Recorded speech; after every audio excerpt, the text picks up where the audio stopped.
అందరికీ నా హృదయపూర్వక నమస్కారాలు.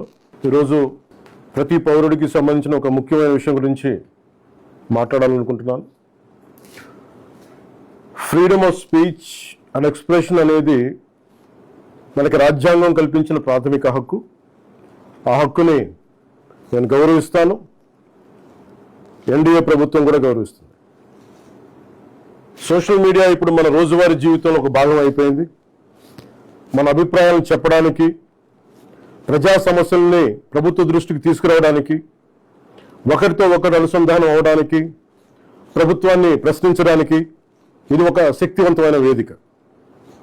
కానీ మనం గుర్తుంచుకోవాల్సిన ఒక ముఖ్యమైన విషయం ఉంది. ఫ్రీడమ్ ఆఫ్ స్పీచ్ అనేది పూర్తిగా అపరిమితమైన హక్కు కాదు. దానికి కొన్ని పరిమితులు ఉన్నాయి. ఒకరి హక్కులను మరొకరు ఉల్లంఘించే స్థాయికి వెళ్ళినప్పుడు, ఐ రిపీట్, ఒకరి హక్కులను మరొకరు ఉల్లంఘించే స్థాయికి వెళ్ళినప్పుడు చట్టపరమైన పరిణామాలు తప్పవు. భారత రాజ్యాంగంలోని ఆర్టికల్ 19 క్లాస్ 2 ప్రకారం దేశ సమగ్రత, జాతీయ భద్రత, ప్రజాశాంతి, మర్యాద, నైతిక విలువలు, పరువు నష్టం, నేరాలకు ప్రేరేపించడం వంటి అంశాల్లో రీజనబుల్ రిస్ట్రిక్షన్స్ ఉన్నాయి. సింపుల్గా చెప్పాలి అంటే ఫ్రీడమ్ ఆఫ్ స్పీచ్ అంటే ఫ్రీడమ్ టు అబ్యూస్ కాదు. Again I repeat, freedom of speech does not mean freedom to abuse. ప్రభుత్వాన్ని విమర్శించే హక్కు మీకుంది, మమ్మల్ని ప్రశ్నించే హక్కు మీకుంది, మా నిర్ణయాలతో విభేదించే హక్కు మీకుంది. అదే ప్రజాస్వామ్యం, దాన్ని మేము స్వాగతిస్తాం. కానీ ఒకరిని తిట్టడం, డెత్ థ్రెట్స్ ఇవ్వడం, ఆధారాలు లేకుండా ఆరోపణలు చేయడం, మహిళలను టార్గెట్ చేయడం, మత విశ్వాసాలను అవమానించడం, ఒక వ్యక్తి గౌరవాన్ని దెబ్బతీయడం, హింసకు ప్రేరేపించడం, ఇవన్నీ రాజ్యాంగం కల్పించిన స్వేచ్ఛలోకి రావు. ఇవి చట్టపరంగా నేరాలు. గత కొన్నేళ్లుగా సోషల్ మీడియా దుర్వినియోగం ఆందోళన కలిగించే స్థాయికి చేరుకుంది. చాలామంది ఫేక్ అకౌంట్స్ వెనక దాక్కొని అసభ్య పదజాలం ఉపయోగించడం, వ్యక్తిగత దూషణలు చేయడం, పరువు తీసే ప్రయత్నాలు చేయడం, ఆధారాలు లేని ఆరోపణలు చేయడం, fake propaganda, mark photos, death threats, organised harassment వంటి చర్యలకి పాల్పడుతూ ఉన్నారు. మహిళల్ని ముఖ్యంగా అత్యంత అసభ్యంగా టార్గెట్ చేస్తూ ఉన్నారు. చివరికి దేవుళ్ళని, దేవతల్ని కూడా వదలట్లేదు. దేవుళ్ళని, దేవతలపై కూడా ఉద్దేశపూర్వకంగా అవమానకర వ్యాఖ్యలు చేస్తున్నారు. ఇవన్నీ కూడా ఫ్రీడమ్ ఆఫ్ ఎక్స్ప్రెషన్ కింద రావు. ఇది హెల్దీ క్రిటిసిజం కాదు. ఇది ప్రజాస్వామ్యం కానే కాదు. ఈ సందర్భంగా ఒక విషయం చాలా స్పష్టంగా చెప్పాలనుకుంటున్నాం.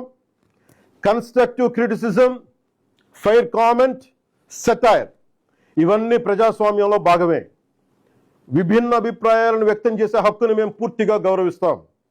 కానీ malicious fake campaigns, hate speech, criminal intimidation, cyber harassment, organised abuse, ఒకరి పరువును ఉద్దేశపూర్వకంగా దెబ్బతీయాలనే ప్రయత్నాలు, ఇవన్నీ ఫ్రీడమ్ ఆఫ్ స్పీచ్ పేరుతో సమర్థింపబడవు. ఇంకో విషయం చాలా స్పష్టంగా చెప్తున్నాం. నేరస్తులకి, నేరానికి కులం లేదు, మతం లేదు, రాజకీయ పార్టీ లేదు. ఐ రీఐటరేట్, నేరానికి, నేరస్తులకి కులం లేదు, మతం లేదు, రాజకీయ పార్టీలు లేవు. తప్పు చేసిన తర్వాత కులం, మతం, ప్రాంతం లేదా రాజకీయ వెనకాలు దాక్కోవాలని ఎవరు ప్రయత్నించకండి. చట్టం ముందు ప్రతి పౌరుడు సమానమే. నేరం చేసిన ప్రతి ఒక్కరిపై చట్ట ప్రకారం చర్యలు తీసుకోబడతాయి. సోషల్ మీడియా దుర్వినియోగం వల్ల ఇబ్బందులు ఎదుర్కొంటున్న ప్రతి ఒక్కరికి ఈ సందర్భంగా నేను ఒక మాట చెప్తా ఉన్నాను. మీరెవ్వరూ ఒంటరి వారు కాదు. మీకు ప్రభుత్వం అండగా ఉంటుంది. డిప్యూటీ చీఫ్ మినిస్టర్ ఆఫీస్లో సోషల్ మీడియా దుర్వినియోగానికి సంబంధించిన ఫిర్యాదులు స్వీకరించేందుకు ప్రత్యేక వ్యవస్థని ఏర్పాటు చేయబోతున్నాం.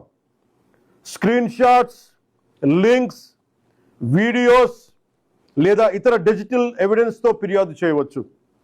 ప్రతి జెన్యూన్ కంప్లైంట్ను పరిశీలించి సంబంధిత అధికారులకు పంపించి చట్టపరమైన చర్యలు తీసుకునేలా చేస్తాం. అలాగే పదే పదే ఫేక్ అకౌంట్స్ ద్వారా దుర్వినియోగానికి పాల్పడుతున్న వారిని గుర్తించి వారి వివరాలని ప్రభుత్వానికి అందించాలని బాధ్యత గల పౌరులుగా కోరుకుంటున్నాను. ఇది కేవలం ప్రభుత్వ బాధ్యత మాత్రమే కాదు, మీ అందరి బాధ్యత, మనందరి బాధ్యత. ఇలాంటి నేరాలకి పాల్పడిన వారిపై భారతీయ న్యాయ సంహిత BNS, భారతీయ నాగరిక్ సురక్షా సంహిత BNSS, ఇన్ఫర్మేషన్ టెక్నాలజీ యాక్ట్ 2000 మరియు ఇతర సంబంధిత చట్టాల ప్రకారం కఠినమైన చర్యలు తీసుకుంటాం. కేసు స్వభావాన్ని బట్టి BNS section 351 death threats, criminal intimidation, anonymous threats.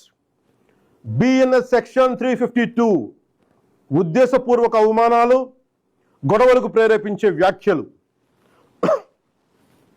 BNS section 353 తప్పుడు సమాచారం, రూమర్స్, పబ్లిక్ మిస్చీఫ్కి దారితీసే పోస్టులు. BNS సెక్షన్ 356 డిఫమేషన్, వ్యక్తి పరువుకు భంగం కలిగించడం. BNS సెక్షన్ 79 మహిళల గౌరవాన్ని దెబ్బతీసే వ్యాఖ్యలు లేదా చర్యలు. BNS సెక్షన్ 299 మత విశ్వాసాలను, ఏ మతమైనా కానీ, BNS సెక్షన్ 299 మత విశ్వాసాలను ఉద్దేశపూర్వకంగా అవమానించడం. BNS సెక్షన్ 196 వర్గాల మధ్య విద్వేషాన్ని రెచ్చగొట్టే చర్యలు. Information technology act sections 66C and 66D fake accounts, identity theft, online impersonation. Information technology act section 67 obscene లేదా అసభ్యకరమైన ఎలక్ట్రానిక్ కంటెంట్. అవసరమైతే information technology act section 69A ప్రకారం చట్టవిరుద్ధమైన ఆన్లైన్ కంటెంట్ పై కూడా చర్యలు తీసుకునే అవకాశం ఉంది. ఈ వ్యవస్థని మరింత బలోపేతం చేయడానికి ప్రత్యేక టాస్క్ ఫోర్స్ని ఏర్పాటు చేస్తున్నాం. సైబర్ క్రైమ్ పోలీస్ మరియు ఇతర లా ఎన్ఫోర్స్మెంట్ ఏజెన్సీస్తో కలిసి పనిచేస్తూ సోషల్ మీడియాలో జరిగే నేరాలపై చాలా వేగంగా చర్యలు తీసుకుంటాం. ప్రతి పౌరుడికి నేను విజ్ఞప్తి చేస్తున్నాను, ఫేక్ అకౌంట్స్, డెత్ థ్రెట్స్, మహిళలపై అసభ్యకర పోస్టులు, మతాలను అవమానించే పోస్టులు, ఆర్గనైజ్డ్ మిస్ఇన్ఫర్మేషన్ లేదా చట్టవిరుద్ధమైన కంటెంట్ కనిపిస్తే దయచేసి దాన్ని ఫార్వర్డ్ చేయకండి, ప్రమోట్ చేయకండి. దానికి సంబంధించిన screen shot, URL, date, time వంటి ఆధారాలను భద్రపరిచి అధికారులకు ఇవ్వండి. మీ సహకారం వల్ల ఎన్నో నేరాలను అరికట్టవచ్చు. అవసరమైతే సోషల్ మీడియా దుర్వినియోగాన్ని అరికట్టేందుకు కొత్త లెజిస్లేషన్ తీసుకురావడానికి ఈ ప్రభుత్వం సిద్ధంగా ఉంది. అదే సమయంలో రాజ్యాంగం కల్పించిన ఫ్రీడమ్ ఆఫ్ స్పీచ్ని పూర్తిగా పరిరక్షిస్తాం.